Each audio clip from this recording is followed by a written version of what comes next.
Polls are now closed and ballots are definitely not going to be going into these drop boxes as they have been taped off since Tuesday night. But that doesn't mean that elections are over. In fact, most of the work is now being transferred over to election offices all over the nation. And that's why despite those early results that we've been seeing, it's still too early to call a winner.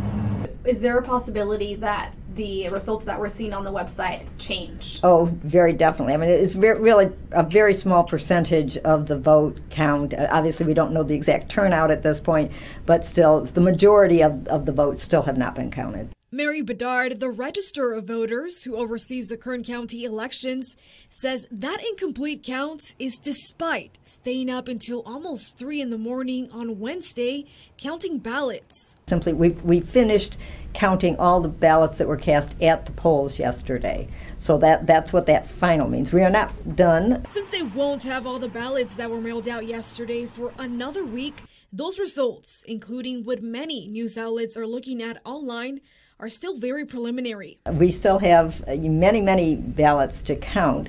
The mail ballots that came in either just before Election Day, and then of course usually about a majority of mail ballots come in on Election Day. With the last 2 elections in Kern County showing an average of 92% of voters voting by mail, this means they don't even physically have a majority of those ballots still left to count. And now they have 30 days to get the final results to the Secretary of State. But it's a long process from here. Matching the signatures is just the first step. You've got to go through, open up all those envelopes, take the ballots out, unfold them, make sure that there aren't any rips or it's something that might prevent it from going through the tabulators. Then we have to batch them. Then we send them to the count room where they get counted. And if you thought that was it, well, nope, there is still another step. And we take 1% of those, and then we do an actual hand count, and then compare that to the machine count to make sure that there aren't any problems with the machine count. And because it is a time-consuming process, she adds ththews using ballot tracks should also be patient. And really, the notification through ballot tracks is when we process it. So, some of the people, if they dropped their ballots off at the polls yesterday, it's not going to show up on ballot tracks that we've received it yet. And this is with no poll workers. This is just the regular staff going through hundreds of thousands of ballots. So it is going to be a pretty busy next 30 days. We'll keep checking in with them and bringing you those updates. In Bakersfield, Dwani Patino, 23 ABC News, connecting you. I know what you're thinking. Come on, there are some ballots from this year's election still being counted. Are we really going to talk about the next one?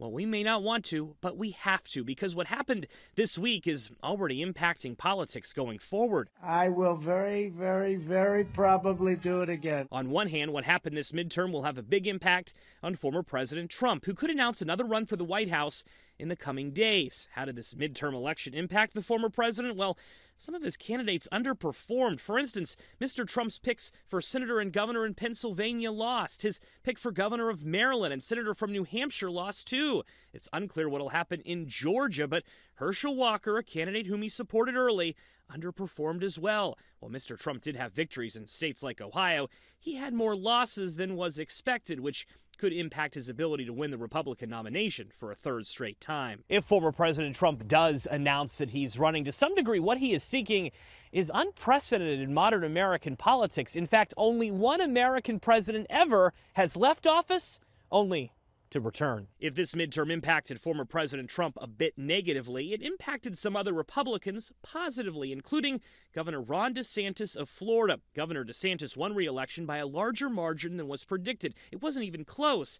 DeSantis' popularity in Florida is now fueling speculation that he could challenge Trump for the Republican nomination. If you're wondering how did this midterm impact our current president, many of his candidates beat expectations. Even though Republicans may soon have more influence in Washington than they do currently, the massive red wave that was forecasted by some did not occur. President Biden was able to flip a Senate seat in Pennsylvania. It's possible the president in the end will have a better first midterm than former President Barack Obama or Bill Clinton, and that may discourage critics who say Mr. Biden is too old to run for another term. One thing is clear, this midterm still shows our country is divided as ever, and that will impact governing, new laws, and yes, politics for the next 2 years. In Washington, I'm Joe St. George. Today, the state of Florida is assessing the damage after a rare late-season tropical system that slammed the state's Atlantic coast. Overnight, Nicole made landfall just south of Vero Beach as a Category 1 hurricane. The storm caused epic beach erosion all along the shore. In Volusia County, several homes lost their oceanfront patios and yards. Others were left teetering in the wind as gusts topped 75 miles per hour, with a storm surge up to 6 feet. Massive waves ripped apart this pier in Deerfield Beach and wreaked havoc in Daytona, already hit by Hurricane Ian 6 weeks ago. These homes right here barely hanging on. You can see it's just starting to crumble little by little underneath this house. Not far from there. Erosion is so extensive, police forced the evacuation of more than half a dozen high-rise condos amid fears they could crumble and fall into the sea. I think this house is going to go in. I think 4 houses down is going to go in, and I think the pool's going to go in. Yeah. ABC's Ginger Z had a front row seat. Then 12 hours ago, we were broadcasting right over there, but that has fallen into the ocean. Look at the house we were standing in. You can see the chair. Everything's sitting right as it is. The lights are still on, but the back of the house is gone. Meanwhile, at Cape Canaveral, NASA left its $4 billion Artemis 1 rocket on the launch pad as Nicole was bearing down. It was battered by wind gusts of up to 100 miles per hour, even though the rocket is rated to withstand only 85-mile-per-hour winds. No word from NASA on how it fared. With the benefit of daylight now, the damage assessment can take place across the Sunshine State. We do know tens of thousands of power customers woke up in the dark this morning. They will not be able to get their power back until it's safe for line crews to get out on the roads, and that won't happen until the wind dies down later this afternoon. Josh Einiger, ABC News, Jensen Beach, Florida.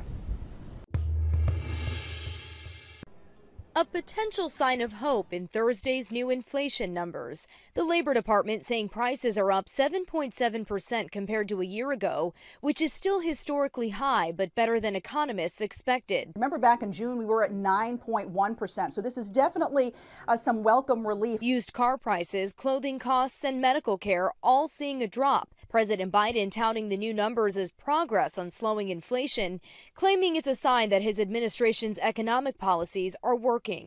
But Americans are still feeling the pain when it comes to rent, gas, and groceries. The typical household in this country needs to spend $433 more a month on the same goods and services as they did a year ago, according to Moody's Analytics. Essentials like food, gasoline, rent continue to go up and continue to cut into our household budgets. This new report comes as some tech giants announce massive layoffs. Facebook's parent company Meta cutting more than 11,000 employees. The Labor Department also releasing its weekly unemployment numbers, finding that 7,000 more people filed first-time unemployment claims last week compared to the week before. We're expecting consumer spending to hang in there, but that consumers are going to be a lot more budget conscious this holiday season as they pay more for just about everything. Despite this hopeful news, a lot of economists are still predicting we could fall into a mild recession by the middle of next year. Rena Roy, ABC News, New York. I am queen of the most powerful nation in the world, and my entire family is gone. Have I not given everything? Black Panther: Wakanda Forever became more than just a sequel after the unexpected passing of Chadwick Boseman. They have lost their protector. We wanted to ramp it up by making it more culturally specific, more detailed, more personal. And even after Chadwick passed away, we stayed the course. I was speaking with him before he passed, and he was excited about the direction that the film was going in. The actors and their characters had to process the dual loss. I think it's the entire collaborative cohort's way of trying to process the confusion around this moment. The confusion around losing Chadwick and the confusion that comes from an unexpected loss. We were dealing with a terrible tragedy of losing Chadwick and of course then losing T'Challa. And so that shift in the world, her grounding and wanting to protect it just amplified, though she still had her own grief to deal with. And what is meaningful is the life that he lived. Everything that he showed us, everything that he taught us, every single day, even fighting in complete silence. Show them who we are. In Hollywood, I'm Rick Damigella.